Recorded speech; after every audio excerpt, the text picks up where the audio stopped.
So now we turn to the second half of this chapter, and we'll begin by looking at the presidential establishment. As the responsibilities of the president have grown, so has the executive branch of government. FDR established the Executive Office of the President, known as the EOP, to help him govern. Perhaps the most important policy advisors are those closest to the president. These include the Vice President, the White House staff that work in the West Wing of the White House, some key members of the EOP, the Executive Office of the President, and the First Lady. We will learn why in this section on the President's support personnel. Vice Presidents are often chosen to balance the presidential ticket in some way. Hence Donald Trump's pick of Mike Pence to be his vice presidential running mate, and Hillary Clinton's choice of Senator Tim Kaine to be her running mate. A northern or eastern presidential candidate might choose a southern or western vice presidential candidate, for example. Balance might also be sought on ideological, racial, ethnic, religious, or gender lines. Why do you think Hillary Clinton chose Tim Kaine to be her running mate? Why do you think Donald Trump chose Mike Pence to be his running mate? Why do you think President Obama chose Senator Joe Biden to be his running mate? Vice presidents have performed mainly ceremonial duties until modern times, when presidents have begun to give them policy advisory and advocacy roles. George W. Bush's vice president, Dick Cheney, was considered to have considerable influence over the president's foreign policy, especially regarding the wars in Iraq and Afghanistan. The president is not required by the Constitution to have a cabinet, but all presidents since George Washington have chosen a select group of advisors in major policy areas. The modern cabinet consists of the heads of federal agencies and major executive departments, such as agriculture, commerce, labor, and education. Not all department heads are cabinet level. It is up to the president to grant them cabinet level status if he deems their constituency important enough to grant them cabinet level status. Modern presidents are also no longer likely to convene full cabinet meetings, having the entire cabinet meeting at once, as this is impractical now that the cabinet is so large and specialized. Instead, they meet individually with their cabinet officials as the needs arise and as they need advice from individual cabinet members. The First Lady has no formal constitutional role, but many First Ladies, such as the current First Lady, Michelle Obama, have exerted tremendous influence on their husbands and performed duties well beyond that of hostess at the White House. Abigail Adams exhorted her husband, John Adams, to consider women when he was making the nation's laws. Edith Wilson, the wife of Woodrow Wilson, was the most powerful First Lady thus far, as she took over running the country when her husband was incapacitated by a stroke in the last year of his presidency. Eleanor Roosevelt advocated publicly for policies and charitable causes that she supported. And more recently, Michelle Obama has taken up the causes of healthy eating and exercise to combat childhood obesity. First Ladies often take on important policy initiatives and charitable causes. First Lady Michelle Obama, for example, has prioritized childhood health and fitness.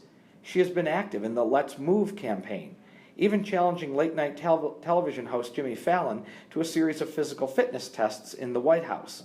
She is shown here helping students harvest the White House vegetable garden. And she is also established for future presidents and first ladies, or first spouses, if Bill Clinton were to become a first spouse, a permanent vegetable garden for the White House. The EOP, or the Executive Office of the President, as it is known, was mentioned a little while ago. And when I mentioned it, I said that the size of the federal bureaucracy has greatly expanded under New Deal programs created by FDR. In 1939, he established the EOP to provide him with staff to help oversee these new programs. Several offices within the EOP are shown here on this slide. The units of the EOP change depending on the president's needs, and they have grown to include the NSC, the National Security Council, which advises the president on matters of national security, the CEA, or the Council of Economic Advisors, which performs the same role on matters of economic policy, The powerful OMB, or Office of Management and Budget, prepares the President's annual budget to be delivered to Congress and advises the budgetary implications of his policies. The Office of the U.S. Trade Representative advises the President on foreign trade matters. Then there are people that work in the West Wing of the White House that are the personal aides and advisors to the President, and they are known as the White House staff. They are the people that are closest to the President, and they are his personal White House staff members. They are the only people that he hires who are not subject to Senate confirmation. He can hire whomever he wants to work on his staff in the West Wing and to help him and advise him. They do not have any independent legal authority, but they are chosen because of their loyalty to the President. The head of this staff is known as the Chief of Staff, and the President's Chief of Staff is the most important of these positions and the person closest to the President that he works with on a daily basis. He or she acts as a gatekeeper for the President. The Chief of Staff gets to decide who gets to see the President and who cannot see the President. So that gives them a tremendous amount of influence over the President and over who he sees and what he reads. To gain support for his programs or proposed budget, the President uses a variety of skills, including personal leadership and direct appeals to the public. The President's leadership skills and personal style, which are affected by his ability to persuade, determine how he goes about winning support for his policies. Since the 1970s, as we will elaborate in this section, the American public has been increasingly skeptical of presidential actions, and few presidents have enjoyed the extended periods of popularity needed to help win support for their programs. Not all presidents have been able to harness the power at their disposal as president and become successful leaders. Circumstances certainly affect a president's opportunity to exercise leadership, such as the Civil War for President Lincoln and the Great Depression for FDR.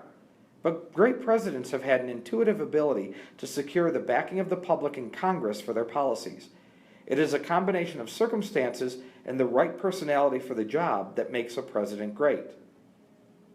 Just look at administrations that historians regarded to be administrations of failed presidents, such as James Buchanan, Ulysses S. Grant, Calvin Coolidge, Herbert Hoover, or Jimmy Carter, to examine what makes a president great and what causes a president to fail in the eyes of historians and the public. Theodore Roosevelt was the first president to make a concerted effort to speak directly to the public to gain support for his policy agenda. Presidents since have taken advantage of advances in communications technology, from radio to TV to the internet to social media, to speak directly to citizens. They do so now through Facebook and Twitter and Instagram. Instead of holding traditional press conferences, presidents can appear on television talk shows and address the voters in prime time. These direct public appeals are known as going public. Their purpose is clear: to raise public support for a policy so that constituents put pressure on their elected officials to pass it.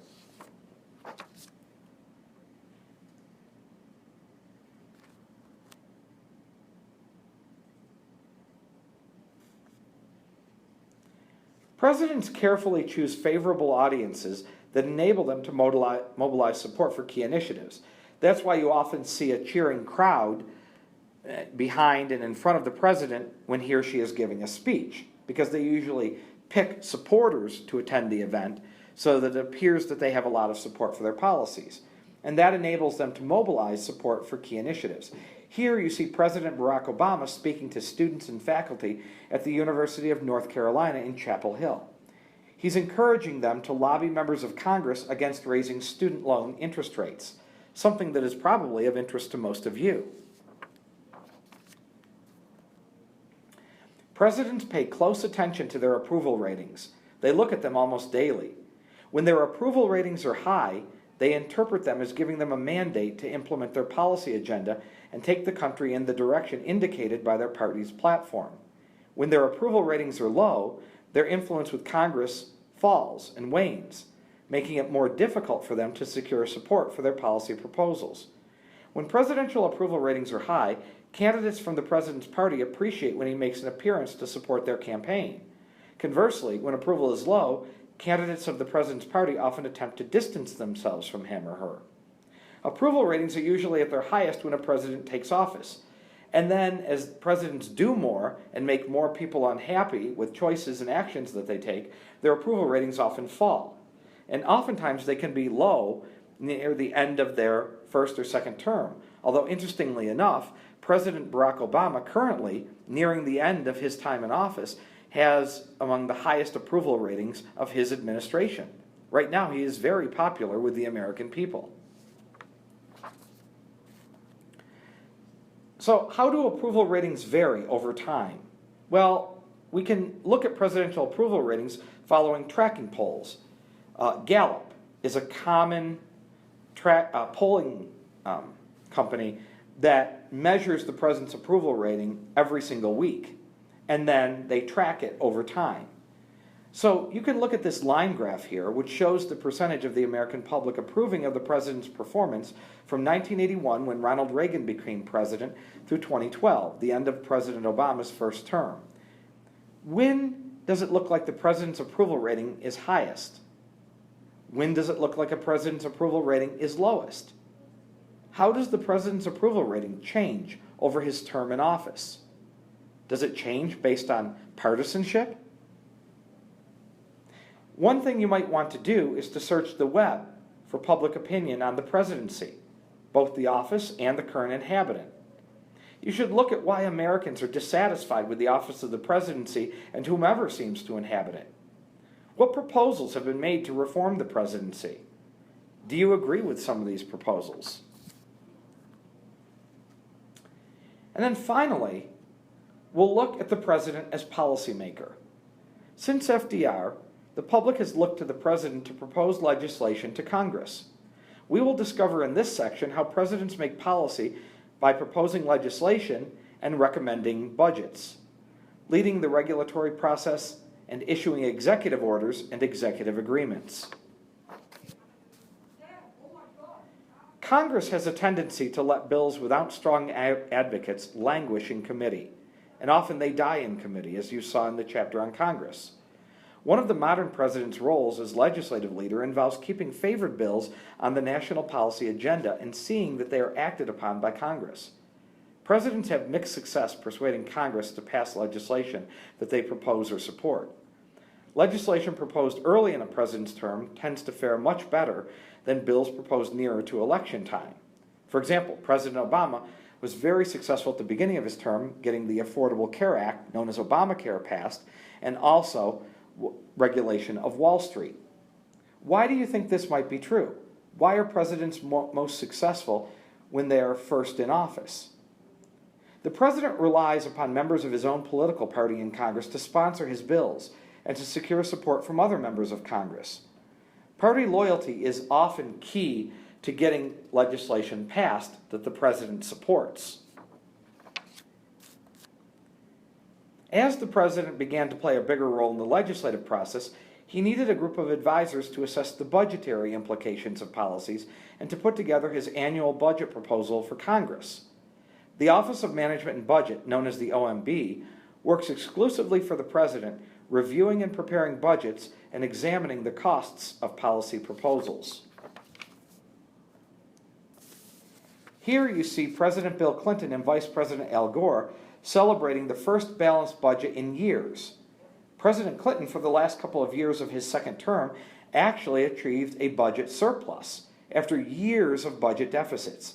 And then when President George W. Bush became president, we went back to annual budget deficits, and those have continued under President Obama, although President Obama has achieved much smaller annual budget deficits than those we had under President George W. Bush. Having a budget surplus is a feat not likely to be repeated soon.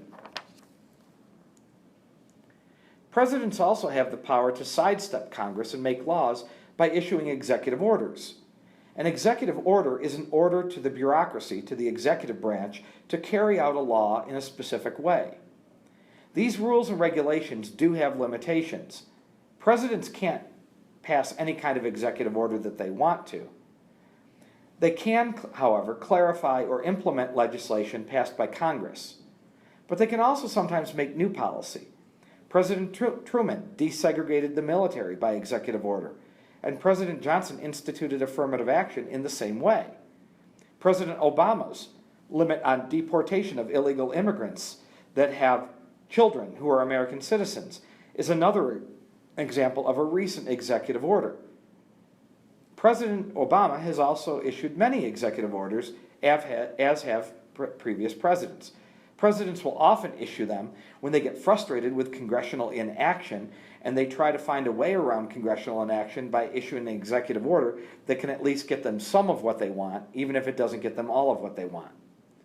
Although presidents lack a line item veto, they can express disagreements with parts of legislation without vetoing the whole bill by issuing signing statements, which record their objections or declare their intention not to implement parts of the legislation. President George W. Bush became somewhat famous for his frequent issuance of signing statements. So as you can see from this section, presidents have many tools at their disposal to exercise the powers of their office. This ends this part 2 video on the presidency and concludes our video look at the presidency.